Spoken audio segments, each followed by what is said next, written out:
நிச்சயமாக. ஒரு பிரபலமான முயல் கதை ஆமை மற்றும் முயல். இது ஈசோப்பின் கட்டுக்கதைகளில் ஒன்றாகும். இது பண்டைய கிரேக்க கதை சொல்லியான ஈசோப்பிற்கு கூறப்பட்ட சிறு தார்மீக கதைகளின் தொகுப்பாகும். ஆமை மற்றும் முயல் இல் கதையானது ஒரு மெதுவான ஆனால் நிலையான ஆமையை ஒரு பந்தயத்திற்கு சவால் விடும் பெருமையும் அதீத நம்பிக்கையும் உள்ள முயலைச் சுற்றி வருகிறது. ஆமை தனது சொந்த வெற்றியின் திறனைப் பற்றி சந்தேகம் கொண்டிருந்தாலும் அவர் சவாலை ஏற்றுக்கொள்கிறார்.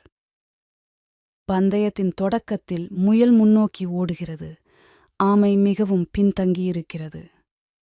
தனது வெற்றியில் நம்பிக்கையுடன் முயல் மனநிறைவு அடைந்து ஒரு மரத்தடியில் உறங்க முடிவெடுத்து தனக்கு பிடிக்கவும் வெற்றி பெறவும் நிறைய நேரம் இருப்பதாக நம்புகிறது.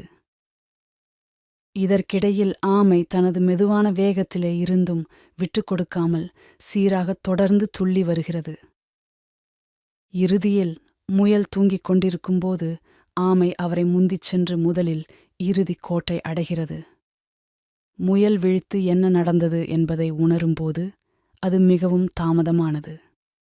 மெதுவான மற்றும் நிலையான ஆமை பந்தயத்தில் வெற்றி பெறுகிறது, காலமற்ற ஒழுக்கத்தை நிரூபிக்கிறது. மெதுவாகவும் நிலையானதாகவும் பந்தயத்தில் வெற்றி பெறுகிறது.